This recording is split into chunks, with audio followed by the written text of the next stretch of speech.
رمضان مبارک کے پہلے عشرے میں مجھے لیلۃ القدر نہیں ملی، پھر میں نے دوسرے عشرے کا اعتکاف کیا. ثم أتيت فقيل لي إنها في العشر الأواخر. پھر پیغمبر صلی اللہ علیہ وسلم نے ارشاد فرمایا رمضان مبارک کے دوسرے عشرے میں، درمیانی عشرے میں ایک فرشتہ آیا. فرشتے نے آ کر مجھے کہا اے اللہ کے رسول، لیلۃ القدر رمضان مبارک کے آخری عشرے میں ہے. اے اللہ کے رسول، لیلۃ القدر رمضان مبارک کے آخری عشرے میں ہے. فمن كان اعتكف معي فليعتكف العشر الأواخر.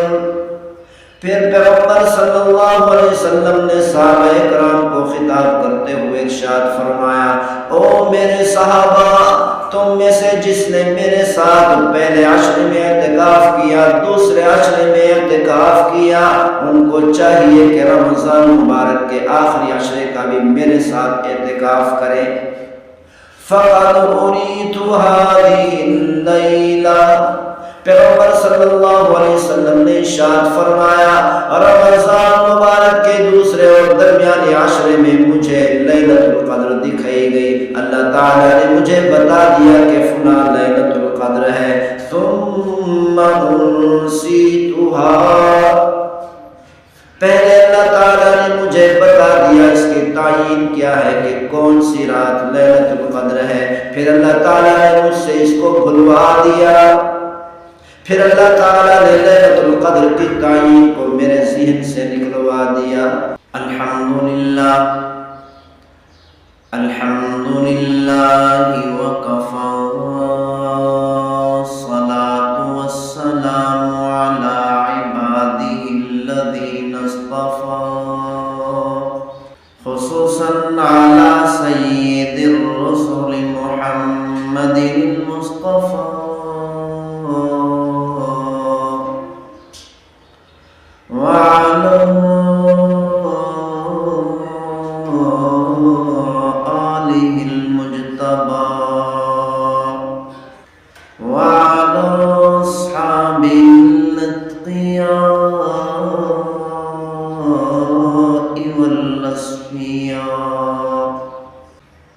عن أبي سعيد الخدري رضي الله عنه أن رسول الله صلى الله عليه وسلم اعتكف العشر الأول من رمضان.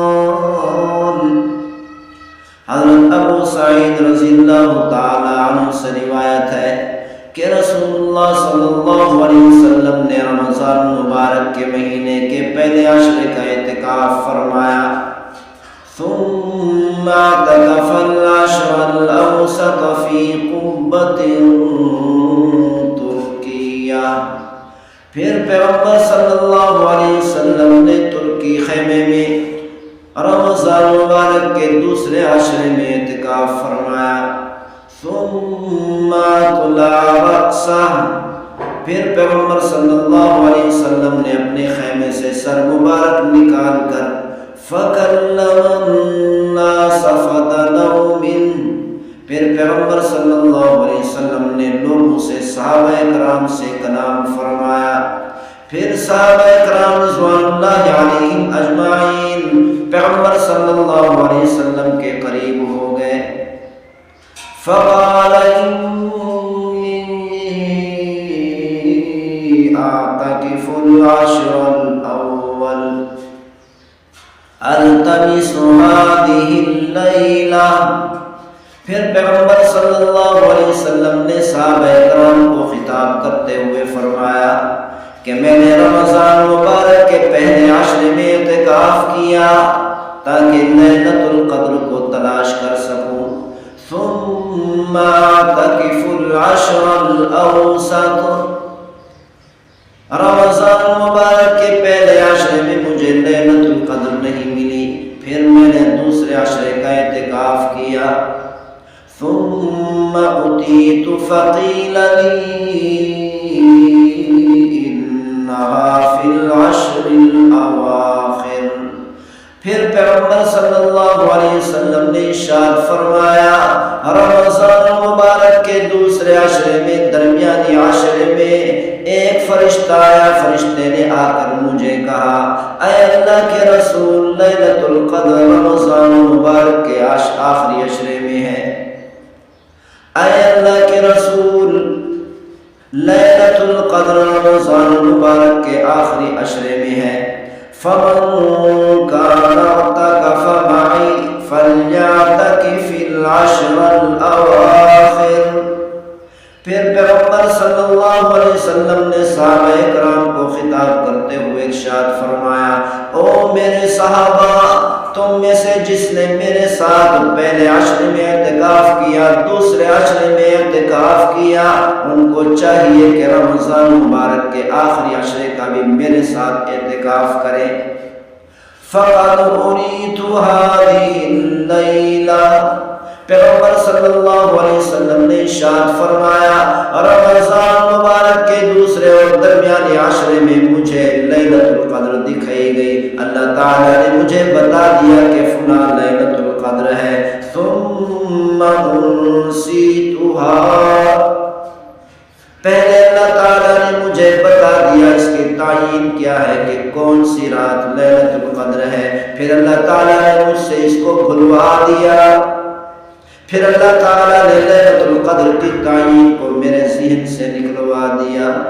ایک دوسری روایت میں ہے پیغمبر صلی اللہ علیہ وسلم لیلۃ القدر کی تعین کے بارے میں صحابہ کرام کو بتانے کے لیے خیمے سے باہر تشریف فرما ہوئے.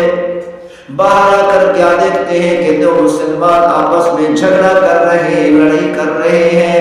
اس جھگڑے کی نحوست کی وجہ سے اس لڑائی کی نحوست کی وجہ سے اللہ تعالیٰ نے ہمیشہ ہمیشہ کے لیے رمضان مبارک کے آخری عشرے میں لیلۃ القدر کی تعین کو اٹھا لیا.